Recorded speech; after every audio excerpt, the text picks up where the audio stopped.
Hello, welcome back to our channel.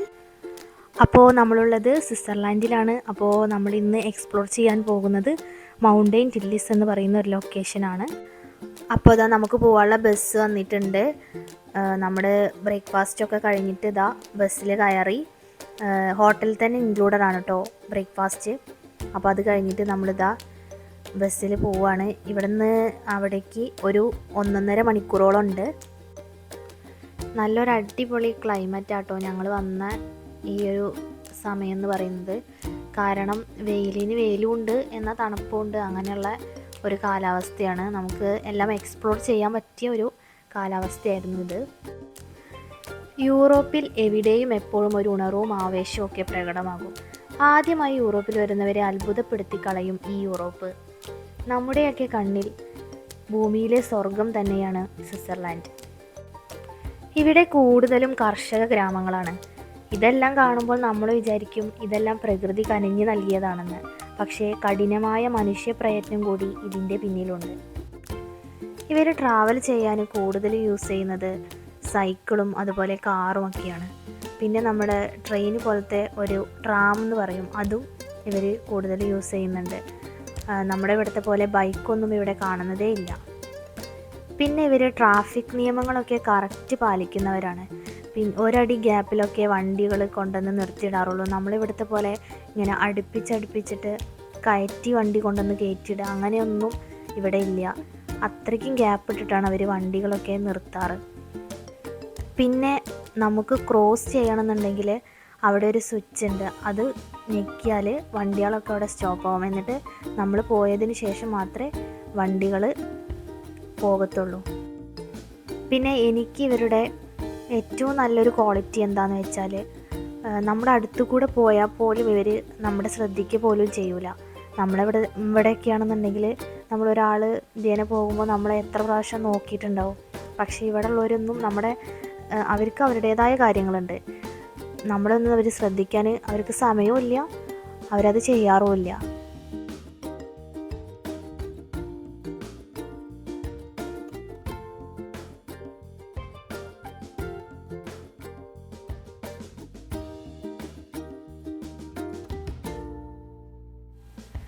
പിന്നെ ഇവിടെ ജീവിച്ച് പോകണമെന്നുണ്ടെങ്കിൽ കയ്യിൽ നല്ല പൈസ വേണം, അത്രയ്ക്കും ചിലവാണ് ഇവിടെ.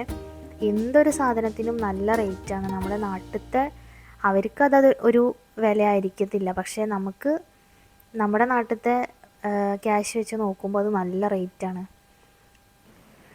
ഏറ്റവും മോഡേൺ ആണ് സ്വിറ്റ്സർലാൻഡിലെ കൃഷിരീതികളൊക്കെ. ഡയറി ഫാമാണ് അതിലേറ്റവും പ്രധാനം. നമ്മൾ ഈ കാണുന്ന പുൽമേടുകളെല്ലാം കന്നുകാലികൾക്കുള്ള പുല്ല് വളർത്തുന്ന സ്ഥലങ്ങളാണ്. വനവും കെട്ടിടങ്ങളും ഇല്ലാത്ത സ്ഥലങ്ങളെല്ലാം ഇങ്ങനെ പുൽമൈതാനങ്ങളായിട്ടിരിക്കുകയാണ്. സഞ്ചാരികളെ വിസ്മയിപ്പിക്കുന്ന കാഴ്ചകൾ തന്നെയാണിത്. ഗവൺമെൻറ് മുൻകൈയെടുത്താണ് ഈ പുൽമേടുകളെ സംരക്ഷിക്കുന്നത്. ജൈവ വൈവിധ്യം സംരക്ഷിക്കുക എന്നു തന്നെയാണ് ഇതിൻ്റെ ലക്ഷ്യം. ഈ കാണുന്നത് നമ്മുടെ ഹോണ്ടയുടെ ഷോറൂമാണ് കേട്ടോ.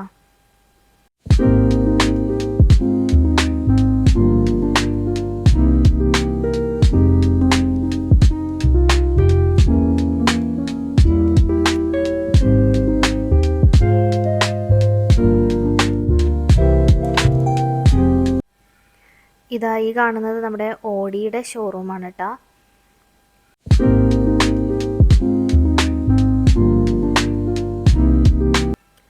പിന്നെ ഇവിടെ എടുത്ത് പറയേണ്ടതെന്ന് വെച്ചാൽ ഇവിടുത്തെ വീടിൻ്റെയൊക്കെ കൺസ്ട്രക്ഷൻസ് സൂപ്പറാണ്. നല്ല ഭംഗിയാട്ടോ കാണാൻ. അവർ നല്ല ഭംഗിയിൽ അത് സെറ്റ് ചെയ്ത് വെച്ചിട്ടുണ്ട്. എല്ലാ വീട്ടിലും ഓരോ ഫ്ലവേഴ്സ് ഉണ്ടാവും, റെഡ് അതുപോലെ യെല്ലോ, അങ്ങനെ ഫ്ലവേഴ്സൊക്കെ സെറ്റ് ചെയ്തിട്ട് നല്ല ഭംഗിയുള്ള വീടാണ്. പിന്നെ അവരവരുടെ മുറ്റത്തുള്ള പുല്ലുകളൊക്കെ അവരവർ തന്നെ അത് വെട്ടി മാറ്റണം. ഒരു അത്യാവശ്യം വലുപ്പം വെച്ചാൽ അതിന് വെട്ടി സെറ്റാക്കണം. കാരണം ഇതിന് നല്ല ഫൈന് വരുന്നുണ്ട്, ഗവൺമെൻറ് ഇതിന് ഫൈന് ഈടാക്കുന്നുണ്ട്. അപ്പോൾ അവരെന്ത് ചെയ്യും, അത് അത്രയ്ക്കും ഭംഗിയിലേ കൊണ്ട് നടക്കും. പുൽമേടുകളൊക്കെ സംരക്ഷിക്കുന്ന കർഷകർക്ക് ഇവിടെ പ്രത്യേക ആനുകൂല്യങ്ങളുമുണ്ട്. Swiss agency for environment, forest and ലാൻഡ്സ്കേപ്പിൻ്റെ നേതൃത്വത്തിലാണ് ഈ പുൽമേടുകളൊക്കെ ഇങ്ങനെ ഡിസൈൻ ചെയ്ത് രൂപപ്പെടുത്തുന്നത്. 1995 മുതൽ ഗവൺമെൻറ് അതിനുവേണ്ടി പ്രത്യേക പദ്ധതികൾ തന്നെ നടപ്പാക്കുന്നുണ്ട്. ഭൂമിയുടെ സൗന്ദര്യമൊക്കെ ഇങ്ങനെ നിലനിർത്തുക, കർഷകർക്ക് വരുമാനമുണ്ടാക്കുക, ജൈവ വൈവിധ്യം സംരക്ഷിക്കുക എന്നിവയൊക്കെയാണ് ഇതിൻ്റെ ലക്ഷ്യം.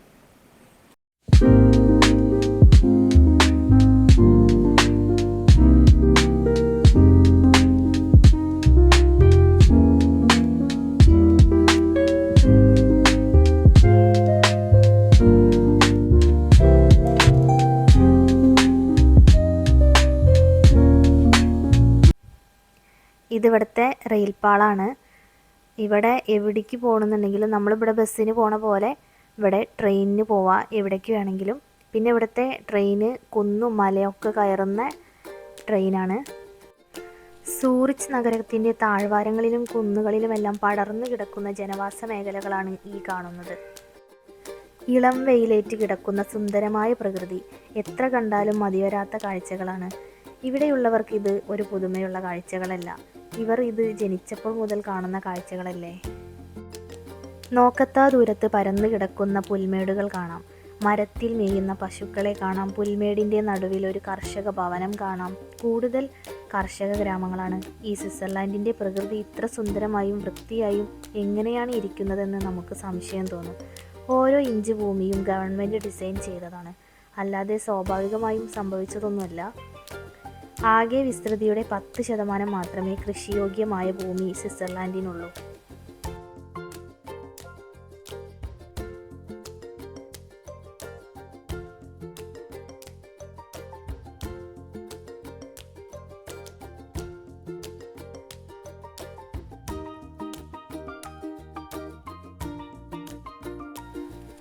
നമ്മളപ്പോൾ എക്സ്പ്ലോർ ചെയ്യാൻ പോകുന്നത് മൗണ്ടെയിൻ ടിറ്റ്ലിസ് ആണ്. അപ്പോൾ ഞങ്ങൾ അതിൻ്റെ സ്റ്റേഷനായ ഏംഗൽബർഗിൽ എത്തിയിരിക്കുകയാണ്. ഏകദേശം സീ ലെവലിൽ നിന്ന് 3238 മീറ്റേഴ്സ് എബോവിൽ ആണ് ഈ ലൊക്കേഷൻ ലൊക്കേറ്റ് ചെയ്തിരിക്കുന്നത്. നമ്മൾ 3 ടൈപ്സ് ഓഫ് കേബിൾ കാർ വഴിയാണ് ഇതിൻ്റെ ഏറ്റവും മുകളിലെത്തുന്നത്. പിന്നെ ഇവിടെ 5 ലെവൽസ് ആണുള്ളത്. ഫസ്റ്റ് ലെവലിൽ നമ്മൾ മൗണ്ടെയിൻ ആണുള്ളത്. സെക്കൻഡ് ലെവലിൽ വരുന്നത് റെസ്റ്റോറൻറ്റ്സ്, ടോയ്ലറ്റ്സ്, ഫസ്റ്റ് എയ്ഡ് എന്നിവയൊക്കെയാണ്. തേർഡ് ലെവലിൽ വരുന്നത് chocolate shops, toilets, pair room അങ്ങനെയുള്ളതൊക്കെയാണ്. ഇത് നമ്മൾ സ്കാൻ ചെയ്തിട്ട് വേണം നമ്മൾ അകത്തേക്ക് കയറാൻ. അങ്ങനെ അതിൻ്റെ അകത്തേക്ക് കയറിയിട്ടുണ്ട്. പിന്നെ ഇതിൻ്റെ 4th ലെവലിൽ വരുന്നത് ഫോട്ടോ സ്റ്റുഡിയോ അങ്ങനെയുള്ളതൊക്കെ അവൈലബിൾ ആണ്. പിന്നെ 5th ലെവലാണ്. ഇവിടെ പാനോരമിക് ടെറസ്, ഐസ് ഫ്ലോ ഇതൊക്കെയാണ് വരുന്നത്. അപ്പോൾ ഞങ്ങളെല്ലാവരും അതിൻ്റെ അകത്തേക്ക് കയറിക്കൊണ്ടിരിക്കുകയാണ്. കേബിൾ കാറിൻ്റെ അടുത്തേക്ക് പോയിക്കൊണ്ടിരിക്കുകയാണ്. നമ്മളൊരു വലിയ കേബിൾ കാറാണ് കേട്ടോ. അത്യാവശ്യം ഒരു 10-40 ആൾക്കാരെ കൊള്ളുന്നൊരു കേബിൾ കാറാണ്.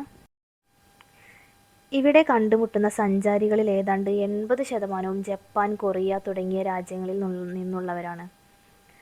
സ്റ്റേഷനിൽ നിന്ന് മലഞ്ചരുവിൻ്റെ മുകളിലേക്ക് നമ്മൾ കടന്നു. ഏംഗൽബർഗ് പട്ടണത്തിൻ്റെ ഒരു രൂപവും ഗ്രാമ്യം തോന്നുന്ന സൗന്ദര്യവുമൊക്കെ ഈ ആകാശയാത്രയിൽ കാണാം.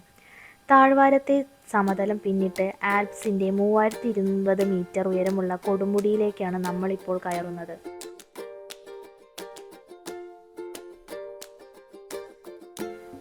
അപ്പോൾ നമ്മൾ അടുത്ത കേബിൾ കാർ സ്റ്റേഷനിൽ എത്തിയിട്ടുണ്ട്. ഇനി ഇവിടെ നിന്ന് അടുത്ത കേബിൾ കാറിൽ കയറിയിട്ട് വേണം മുകളിലേക്ക് പോവാൻ. അപ്പോൾ നമ്മൾ കയറിക്കൊണ്ടിരിക്കുകയാണ്.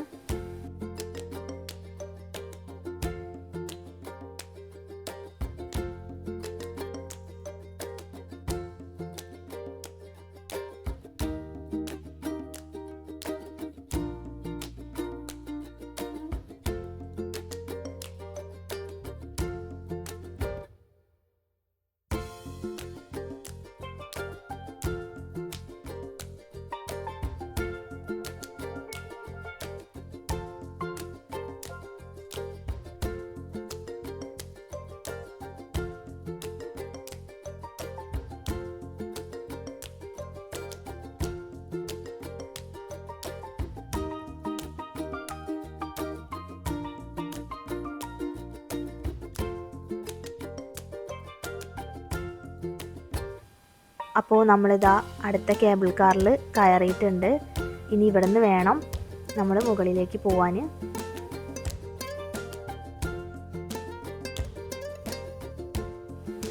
ആൽപ്സ് പർവ്വതത്താൽ ചുറ്റപ്പെട്ട പട്ടണമാണ് ഏംഗൽബർഗ്.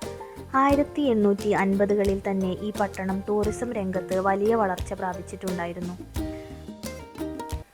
പടർന്നു വളരുന്ന പൈൻ മരങ്ങൾക്കിടയിലൂടെയാണ് കേബിൾ കാറിൻ്റെ ലൈൻ. ഈ പൈൻ മരങ്ങളൊക്കെ സ്വിറ്റ്സർലാൻഡിലെ ആൽപ്സിൻ്റെ ഒരു കാഴ്ച തന്നെയാണ്.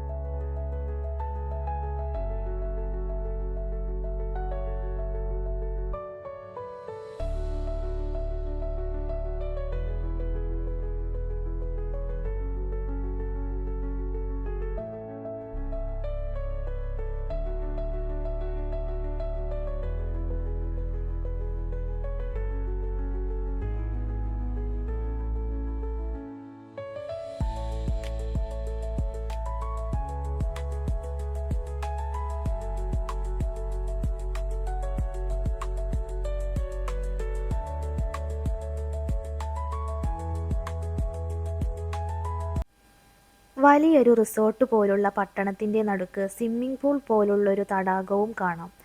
പല പർവ്വതങ്ങൾ കയറി വേണം ടിറ്റ്ലിസിൻ്റെ മുകളിലെത്താൻ. ഓരോ മലയുടെ മുകളിലും ഓരോ കേബിൾ കാർ സ്റ്റേഷനുണ്ട്.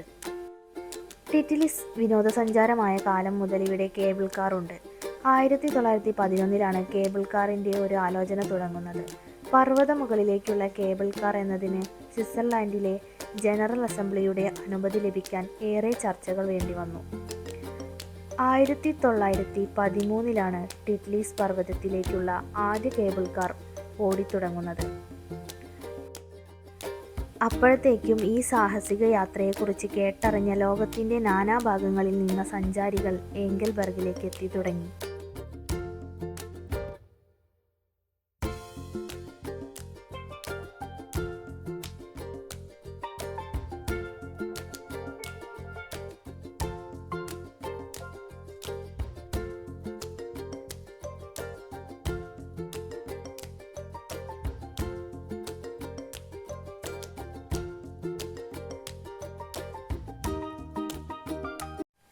അങ്ങനെ നമ്മൾ ഇതാ അടുത്ത കേബിൾ കാർ സ്റ്റേഷനിൽ എത്തിക്കഴിഞ്ഞു.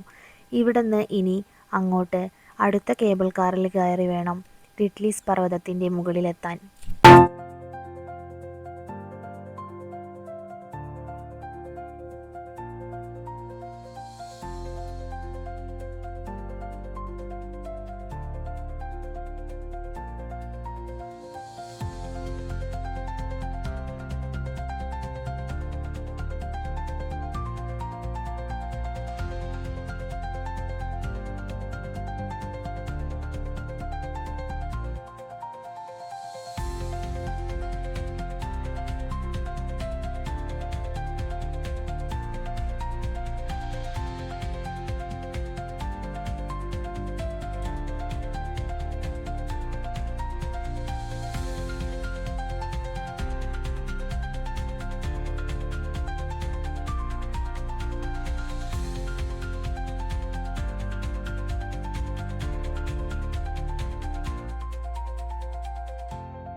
ഇപ്പോൾ നമ്മൾ ടിറ്റ്ലിസ് കൊടുമുടിയുടെ നെറുകയിലാണ്.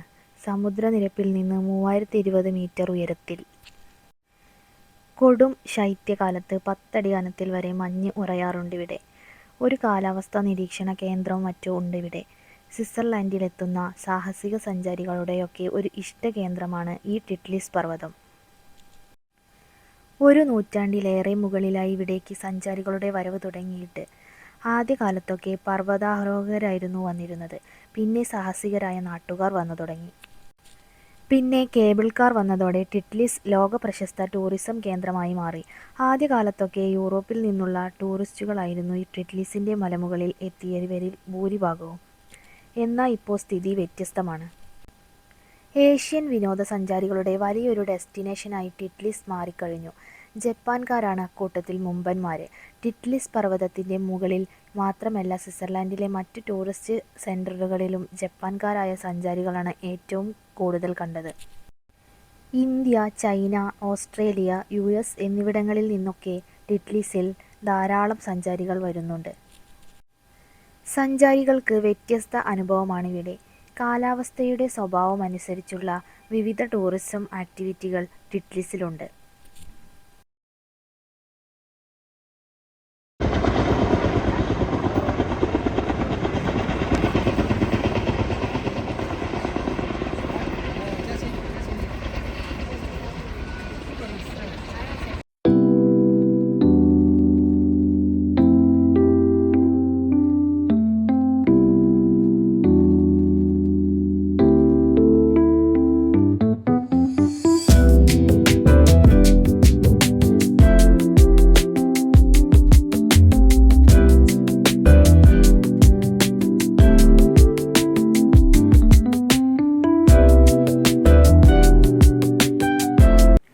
അങ്ങനെ നമ്മൾ അവിടുത്തെ കാഴ്ചകളൊക്കെ കണ്ട് അവിടെ നിന്ന് ഇറങ്ങി നമ്മൾ നേരെ ഇവിടെ തന്നെയാണ് റെസ്റ്റോറൻറ്റ്. അവിടെ നിന്ന് നമ്മൾ ഭക്ഷണം കഴിച്ചു. ചിക്കൻ കറി, അതുപോലെ സലാഡ്, റൈസ്, അതൊക്കെയായിരുന്നു. അങ്ങനെ ഞങ്ങൾ ഫുഡ് കഴിക്കലൊക്കെ കഴിഞ്ഞു. അങ്ങനെ ഞങ്ങൾ നേരെ ഇനി പോകുന്നത് ലുസേൺ സിറ്റിയിലേക്കാണ്. അപ്പോൾ ഞങ്ങൾ ബസ്സിൽ പോയിക്കൊണ്ടിരിക്കുകയാണ്. ഇതാണ് കേട്ടോ ഞാൻ പറഞ്ഞ ട്രാം. ഇതിന് റോട്ടിൽ ഓരോ ട്രാക്ക് ഉണ്ടായിരിക്കും. നമ്മളെ റെയിൽപ്പാളം പോലെ തന്നെ ഒരു ട്രാക്ക് ഉണ്ടാവും. അതിലൂടെ മാത്രമേ ഇത് പോവുള്ളൂ. ഇലക്ട്രിക് വെഹിക്കിളാണ്.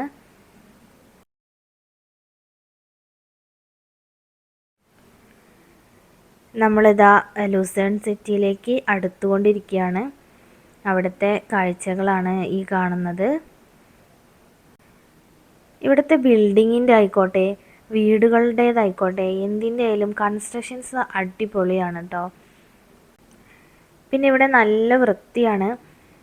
മെഷീൻസ് ഉപയോഗിച്ചിട്ടാണ് ഇവിടെയൊക്കെ വൃത്തിയാക്കുന്നത്. എപ്പോഴും ഉപയോഗിക്കും. എപ്പോൾ കച്ചറ ഉണ്ടെന്നുണ്ടെങ്കിലും അപ്പോൾ വന്നിട്ട് ക്ലീൻ ചെയ്യും. അത് കാരണം നല്ല വൃത്തിക്ക് കിടക്കുന്നുണ്ട്.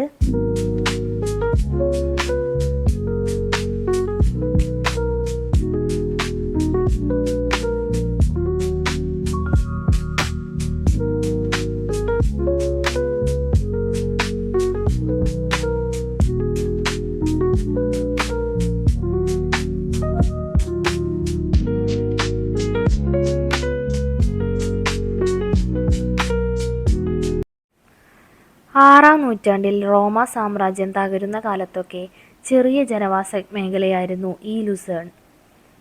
അക്കാലത്ത് റോമ സാമ്രാജ്യത്തിൻ്റെ കീഴിലായിരുന്നു ഇന്നത്തെ സ്വിറ്റ്സർലൻഡ് മൊത്തം. റോമ സാമ്രാജ്യത്തിൻ്റെ പിടി പയ്യെ ഒന്ന് അഴഞ്ഞതോടെ വേറെ പലരും ലുസേണിനെ സ്വന്തമാക്കാനെത്തി. 1290 ആയപ്പോഴേക്കും സ്വയം സമ്പൂർണമായൊരു നഗരമായി ഈ പ്രദേശമൊക്കെ വളർന്നു കഴിഞ്ഞു.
നഗരത്തിലെ പ്രധാന ലാൻഡ്മാർക്കിന് അരികിലേക്കാണ് ഞാനിപ്പോൾ നടക്കുന്നത്. ബ്രൂസ് നദിയുടെ തീരത്താണത്. ഓടുമേഞ്ഞ മേൽക്കൂരയുള്ളൊരു പാലം. ജർമ്മൻ ഭാഷയിൽ കാപ്പൽബ്രൂക്ക് എന്നറിയപ്പെടുന്ന ചാപ്പൽ ബ്രിഡ്ജ്. ഒരു പടിപ്പുരയും ഗോപുരവുമൊക്കെയുള്ള ഒരു പാലം. യൂറോപ്പിൽ ഇന്നുള്ളതിൽ ഏറ്റവും പഴക്കമുള്ള മരപ്പാലമാണ് ഈ ചാപ്പൽ ബ്രിഡ്ജ്.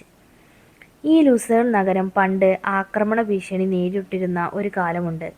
14-ാം നൂറ്റാണ്ടിലാണ്. അന്ന് നഗര സംരക്ഷണത്തിനായി നിർമ്മിച്ച പാലമാണിത്.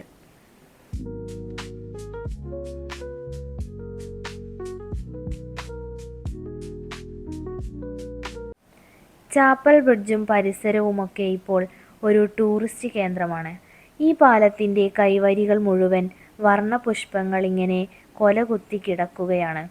രണ്ട് ഭാഗത്തും പാലത്തിൻ്റെ അങ്ങേയറ്റം വരെ ഈ പുഷ്പങ്ങൾ ഇങ്ങനെ നിറഞ്ഞു നിൽക്കുന്നത് കാണാം. ഏതാണ്ട് 170 മീറ്ററാണ് ഈ മരപ്പാലത്തിൻ്റെ നീളം. ഇത് നിർമ്മിച്ചത് 1333-ലാണ്. 1991 വരെ പാലം വലിയ തകരാറൊന്നും ഇല്ലാണ്ട് നിന്നു. എന്നാൽ 1993 ഒരു തീപിടുത്തമുണ്ടായി. അന്ന് ഈ പാലത്തിൻ്റെ 1/4 ഭാഗം ചാമ്പൽ ആയിപ്പോയി. പിന്നീട് യുദ്ധകാലാടിസ്ഥാനത്തിൽ പുനർനിർമ്മിച്ചതാണ് ഇന്ന് കാണുന്ന ഈ പാലം. അപ്പോൾ വീഡിയോ ഇഷ്ടമെങ്കിൽ ലൈക്ക് ചെയ്യുക, ഷെയർ ചെയ്യുക, സബ്സ്ക്രൈബ് ചെയ്യുക. അപ്പോൾ ഈ ഒരു വീഡിയോ ഇവിടെ വൈൻഡപ്പ് ചെയ്യാണ്. ഇനി അടുത്ത പാർട്ടിൽ കാണാം. അതുവരേക്കും ബായ്.